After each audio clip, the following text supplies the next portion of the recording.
Okay, so this is my pink jasmine. It will be rehomed to someone else. And what I'm gonna do is, before I rehome the jasmine, I am going to actually prune it down a little bit. So that way when the person get it, they don't have to, it will help the jasmine to make flowers by spring of next year. The pink jasmine is it's extremely beautiful, and it's growing in its pot very well. What I'm gonna do is I'm gonna prune it down, so that way when the person whom gonna get this jasmine plant from me, this person is going to be able to enjoy the flower for next year, because it is in the pot. And apparently this person, they are living in a very confined space, so which means that they don't have a lot of space in their yard. So what I did is I'm gonna prune it back, so that way the plants will be able to thrive and do well for the spring, for this person that I'm gonna rehome this plant to. I am also going to use the cutting to propagate the pink jasmine plant, because number one, I'm going to give her my last plant that I have, and so I need to make sure to keep some cutting for myself, since I'm the person who like to propagate things, and that's another reason why. But as you can see, the plant is doing magnificent. It's so beautiful, it's so healthy, it's amazing. So I have to prune it back, that way the plant look a little bit better.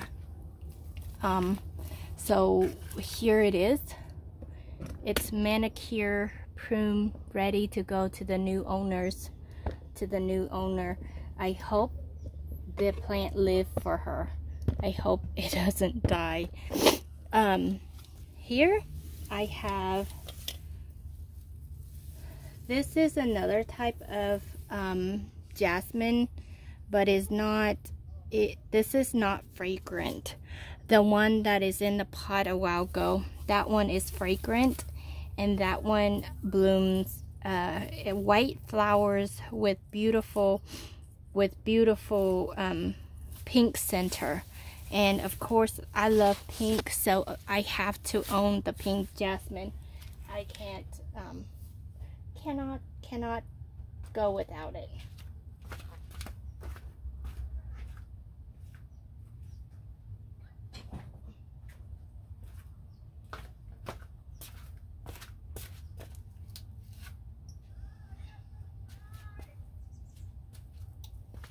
So basically what I'm going to do is I'm going to put some water in here.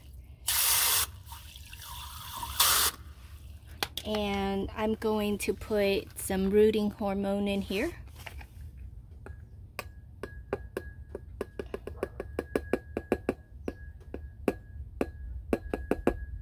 I just eyeballed it, not a lot, because pink jasmine and jasmine itself is very resilient. They're very hardy. So pretty much trying to mix it a little bit. And I'm gonna put a handful of soil in here, any type of soil that you have laying around. But basically you just want to put the jasmine. Make sure that the leaves does not touch. If the leaf touches, what's gonna end up happen is that it will rot inside of your container. So you want to prune the leaf back and give it plenty of space, because you don't want the leaf to rot inside of the container. If it rots, it'll bring disease to the plant. And I typically soak it. So if you have a leaf that are like this, you can use the leaf as a hook and hook the vine to its side. And when you root vine, it's kind of hard to root them because they just want to go their separate ways, do their separate things. So you just have to try to manage it. But like you see here, you want to cut.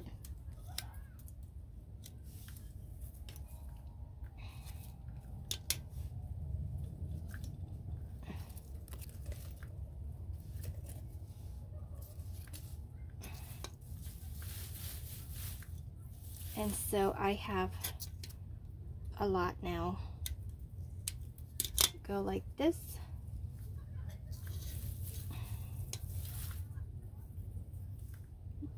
Cut.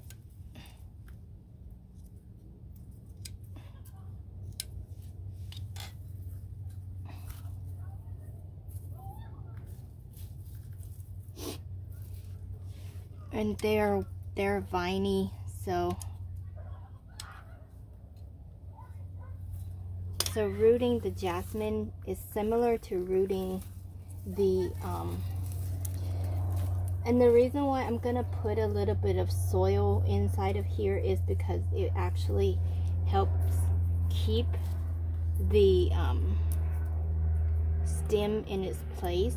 You can use perlite or you can use stones or rocks, but I don't have perlite and I don't have stones or rocks, so I'm just gonna use soil, and I'm gonna put a little bit of soil in there.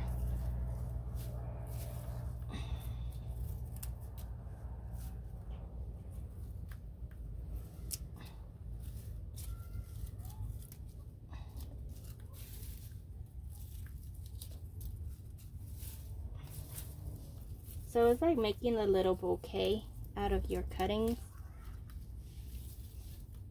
Generally, I will keep it in the water like this for a week, and then I will transplant it into soil, and then it will take root for me.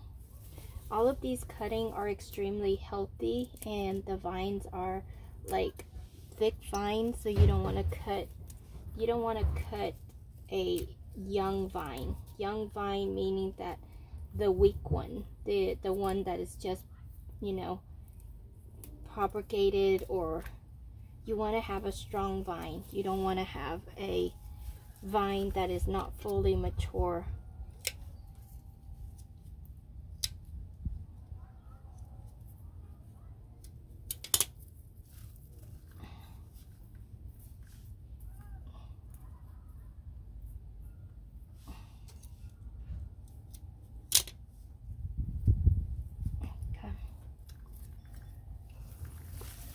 To make sure that all of the cuttings are in the container here, and that they are not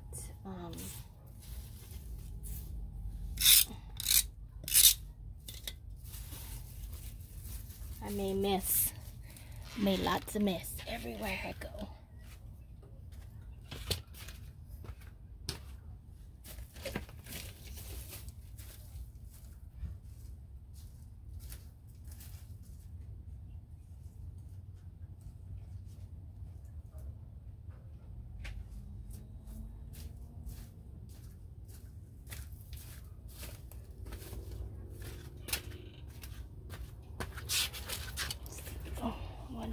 Sure that the cuttings are deep in the water.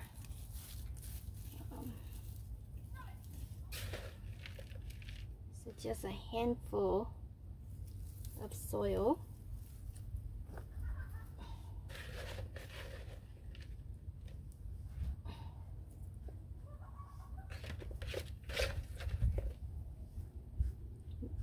little bit of slush.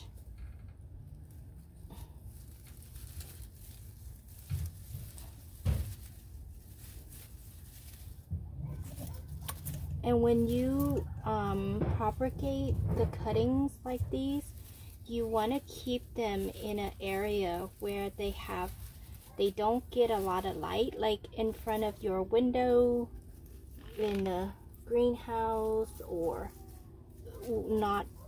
They would need to be in filter lights. I don't like to propagate vines because they are just so hard to keep control of, but it is doable.